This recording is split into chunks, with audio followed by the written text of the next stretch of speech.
Hello my dear friends, कैसे हैं आप सब। I hope you all are doing well. यार यहाँ से हम ट्रांसफ़र ऑफ प्रॉपर्टी एक्ट, एक बहुत इंपॉर्टेंट एक्ट है, इसकी हम लेक्चर वीडियो शुरू करने वाले हैं। पूरा लेक्चर होगा, ठीक है। तो यहाँ से आज ये इसकी फर्स्ट वीडियो है। ऑल्दो मैंने कुछ videos transfer of property act की टीपीए की पहले बना चुका हूँ, मैंने उसको प्लेलिस्ट में ऐड भी किया हुआ है, एक प्लेलिस्ट बनाई हुई है। लेकिन अब यहाँ से हम फिर से बिल्कुल शुरू से शुरू करेंगे।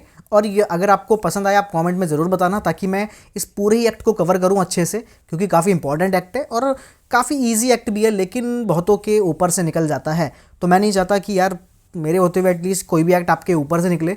जब मैं समझा सकता हूँ, आप समझ सकते हैं, हमें एक दूसरे का समझाना और समझना पसंद है, तो फिर क्यों यार किसी एक्ट को छोड़ना। तो कितना काम होता है, मुश्किल से 10-15 मिनट की एक वीडियो होती है, उसमें हम अगर 5-7-10 वीडियो भी है तो इतना टाइम तो हम वैसे ही वेस्ट कर देते हैं। और कोई एक्ट समझ में आ जाए तो वो काफ़ी बेनिफिट हो जाएगा, ठीक है। तो चलिए यार फटाफट से शुरू करते हैं। अब हिस्टोरिकल बैकग्राउंड की हम इसमें बात करेंगे कि भैया टीपीए क्यों आया, कैसे आया, पहले क्या था, ये सारी चीज़ें इसमें कवर करेंगे और फिर आगे वीडियोस बनती रहेंगी, ठीक है। ऑल्दो मैंने साइड बाय साइड रेरा का एक प्लेलिस्ट भी बना दी है, शुरू कर दी है, उसमें वीडियो अपलोड आपको पहले से मिलेगी। तो रेरा एंड टीपीए दोनों ही लिंक्ड हैं, क्योंकि प्रॉपर्टी से है। टीपीए पहले से चलता हुआ आ रहा है, वो किसी और चीज़ में गवर्न करता है, और रेरा रियल एस्टेट मार्केट को गवर्न करता है। लेकिन दोनों ही एक दूसरे के कॉम्प्लीमेंट्री है, क्योंकि प्रॉपर्टी एक्ट को जानना है तो दोनों ही पता होने चाहिए, ठीक है। तो चलिए यार वो भी आप देखते रहो, ये भी देखते रहो, कमेंट में ज़रूर बताया करो, बिकॉज इससे क्या होता है कि पता चलता है कि यार हाँ एक्चुअल में आगे वीडियो किस डायरेक्शन में बनानी चाहिए, ठीक है। तो चलिए फर्स्ट ऑफ ऑल हम शुरू करेंगे। 1882 में ये एक्ट बना, ठीक है। 1882 से पहले दो चीज़ों में, दो पार्ट में से डिवाइड कर लेते हैं। एक 1882 से पहले की बात है और बाकी फिर उसके बाद की बात जो हम एक्ट देख ही रहे हैं। Pre 1882 no uniform property laws in India, कुछ भी यूनिफॉर्म प्रॉपर्टी लॉज नहीं थे। क्यों? क्योंकि देखो इसका रीज़न है, इसका रीज़न ये है, और इसका रीज़न अभी तक भी वो है काफ़ी हद तक। क्या रीज़न है कि भैया जो प्रॉपर्टी है ना, वो आपने अपने पैसों से कमाई, आपकी मतलब आपने कमाई, आपके दादा ने कमाई, पापा ने कमाई, अपने पैसों से कमाई, ठीक है। अपनी मर्जी से उसको स्पेंड किया, जहाँ पे लेनी थी वहाँ पे ले ली।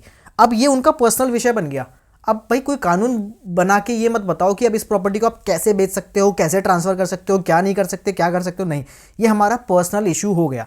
अब इसीलिए वो पर्सनल इशू रहा है शुरू से ही, तो वो क्या हो गया, वो एक पर्सनल लॉज में कवर हो गया बहुत पहले से, मतलब बहुत प्री 1882 से भी पहले से, सोच लो, ठीक है।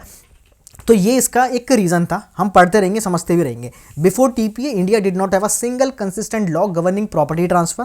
Property transaction were controlled by, कैसे होगी, पर्सनल लॉज, हिंदुओं के अलग, मुस्लिम्स के अलग।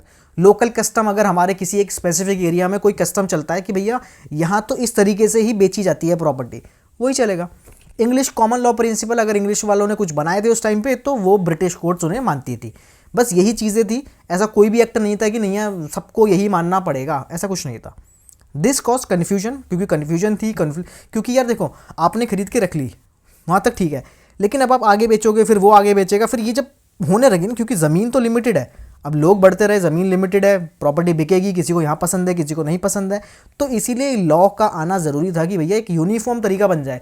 आपको किसी और एरिया की प्रॉपर्टी खरीदनी है, आपको वहाँ के कस्टम की नॉलेज नहीं है, तो आप तो कन्फ्यूज़ हो जाओगे, कभी खरीद ही नहीं पाओगे। आपको अगर किसी मुस्लिम से लेनी है, आपको उनके लॉज नहीं पता, वो कहेगा हमारे लॉज से खरीदो, आप कहोगे नहीं मैं तो हिंदू हूँ, मैं तो हिंदू लॉ से खरीदूंगा। तो ये सारी कन्फ्यूजन थी, ठीक है।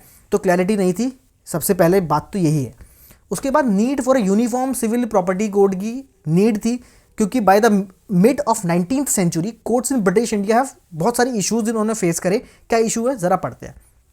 Same type of property dispute decided differently in different provinces. वही जो मैंने बोला कि अलग अलग स्टेट में, अलग अलग एरियाज़ में अलग अलग लॉज हैं, अलग अलग एक ही डिस्प्यूट है, लेकिन अलग अलग तरीके से वो सॉल्व कर रहे हैं उसे, तो ये कुछ भी यूनिफॉर्म नहीं था। Second is no legal definition of transfer किसे बोलेंगे, इमूवेबल प्रॉपर्टी किसे बोलेंगे, मॉर्गेज किसे बोलेंगे, उसके कितने टाइप्स होंगे, कुछ नहीं पता था। इंक्रीजिंग कमर्शियल ट्रांजैक्शन तो बढ़ रही थी, क्योंकि भैया ज़मीन लिमिटेड थी, उसकी वैल्यू बढ़ती है तो हर कोई बेचने की सोचता है, प्रॉफिट कमाने की सोचता है। तो जैसे जैसे कमर्शियल ट्रांजैक्शन बढ़ी, इंडस्ट्रियल रिवॉल्यूशन के बाद एंड एक्सपेंशन ऑफ रेलवेज़ के बाद, तो वो भी एक प्रॉब्लम थी कि भैया लॉ चाहिए ना, कंपनीज़ को तो लॉ चाहिए, पर्सनल लेवल पे तो आप कस्टम चला लोगे, लेकिन जब इंडस्ट्रीज़ आएंगी, बाहर से लोग आएंगे, तो उनको तो एक लॉ चाहिए uniform. Strong demand from jurist for certainty and codification, ठीक है। दस the British government wanted an Indian civil property code similar to contract law and succession laws already codified, ठीक है। तो उनको भी एक प्रॉपर्टी लॉ लाने की नीड फील हुई। अब आप देखो यार तब का बना हुआ लॉ है, आज तक भी अमेंडमेंट्स हो चुकी है, लेकिन उतनी नहीं हुई कि 1882 के लॉ को पूरी तरीके से बदलने की ज़रूरत पड़ जाए। और आज के डेट में भी काफ़ी हद तक उसमें सारी चीज़ें कवर है, ठीक है। तो ये उसका एक मतलब काफ़ी दिमाग लगा के बनाया ब्रिटिशर्स ने। नाउ आगे चलते हैं इसमें। अब हम जानेंगे कि फर्स्ट अटेम्प्ट पहला अटेम्प्ट इसको बनाने में, ठीक है। द थर्ड लॉ कमीशन जो बनाया 1866 में, जो थर्ड लॉ कमीशन बना, उसने पहला अटेम्प्ट किया टीपीए बनाने के लिए। Third law commission led by lord Romilly, नाम याद रख सकते हो, एडिशनल इन्फॉर्मेशन, और began drafting a property law bill. जबकि उनको क्या दिक्कत आई कि the draft was considered too complex. उन्होंने जो बनाया कहा कि यार ये तो बहुत ही कॉम्प्लेक्स है, समझ नहीं आएगा किसी को, not suited to India social structure and custom में फिट नहीं बैठेगा, lacked clarity in mortgage and sale provision and the bill was withdrawn.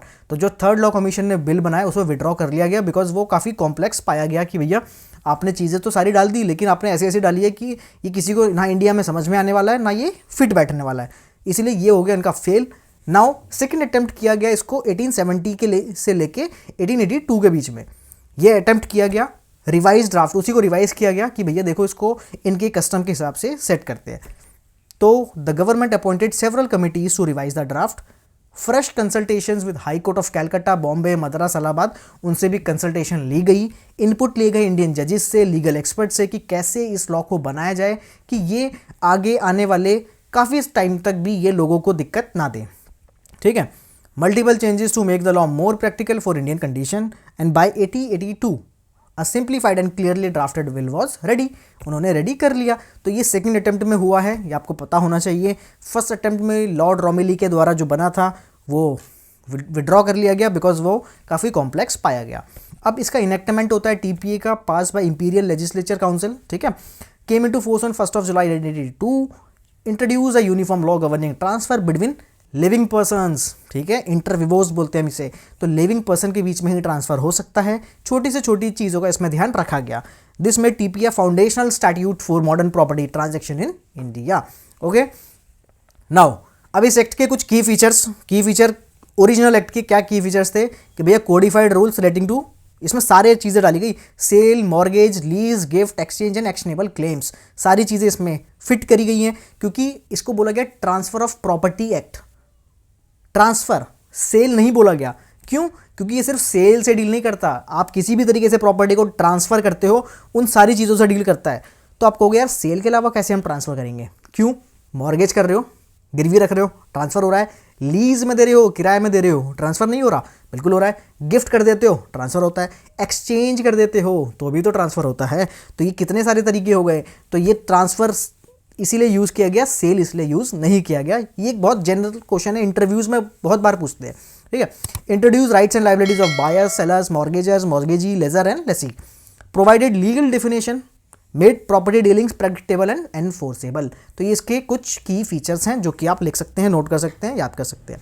वैसे भी अगर आप समझते हुए चलोगे ना तो शायद रटने की तो कोई ज़रूरत ना पड़े, आप वैसे ही समझ जाओगे हाँ भाई ये एक्ट करता क्या है। आप कॉमन सेंस लगाओगे, लिख दोगे, because law is common sense, आपने बहुत जगह सुना होगा, ठीक है। तो कॉमन सेंस वो तभी है जब आप समझोगे कि इसका क्यों है। तो हमेशा तभी मैं हमेशा कोई भी एक्ट शुरू करने से पहले उसके पीछे जाता हूँ कि भैया ये क्यों आया, जानना चाहिए ना। अभी भी इतने सारे एक्ट होंगे जो अभी नहीं आए, लेकिन हो सकता है कि आने वाले 5-10 साल में कुछ नई एक्ट आ जाए, ठीक है। तो हमें पता तो होगा कि वो क्यों आया, क्योंकि हम उसके बैकग्राउंड में जा रहे हैं या फिर हम उस बैकग्राउंड को जी चुके हैं।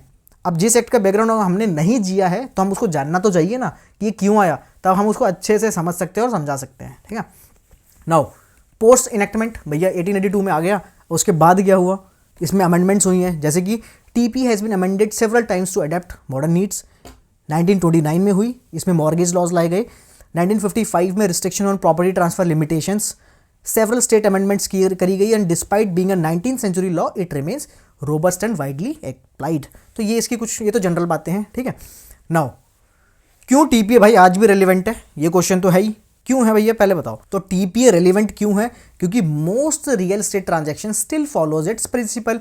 क्यों? क्योंकि court heavily rely on TPA in civil property के disputes, forms the backbone of modern property and real estate laws and integrated with registration act and Indian easement act के साथ भी इसका जो इंटीग्रेशन है वो काफ़ी परफेक्ट है और अभी तक ये बिल्कुल सारी चीज़ों को कवर करते हुए आ रहा है। तो ये काम कर रहा है और इसीलिए ये आज भी रिलेवेंट है। इसमें कोई भी ऐसी चीज़ नहीं है कि जो इसमें बिल्कुल एक बड़े मेजर लेवल पे मिस हो, अगर कोई छोटी मोटी चीज़ें थी वो अमेंडमेंट के द्वारा हम चेंजेस कर देते हैं, करे हैं, और वो तो करते भी रहेंगे, लेकिन कुछ मेजर इसमें ऐसा कुछ है नहीं, ठीक है।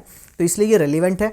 और बस इसमें आई होप आपको ये समझ में आ गया होगा। नहीं आया तो आप बिल्कुल पीछे जाके इसे थोड़ा सा दोबारा देख सकते हैं, जहाँ से भी समझ में नहीं आया है कमेंट में ज़रूर पूछिए, मैं आपके डाउट ज़रूर सॉल्व करूँगा। और नेक्स्ट वीडियो और ऐसी कोई भी अगर आपको चाहिए कि ऐसी और सीरीज़ आनी चाहिए या इसका कौन सा टॉपिक पहले आना चाहिए, तो आप ज़रूर कमेंट में बता सकते हैं, उसका मैं लेक्चर ज़रूर ले आऊँगा। एंड मिलते हैं नेक्स्ट वीडियो में। Till then bye bye.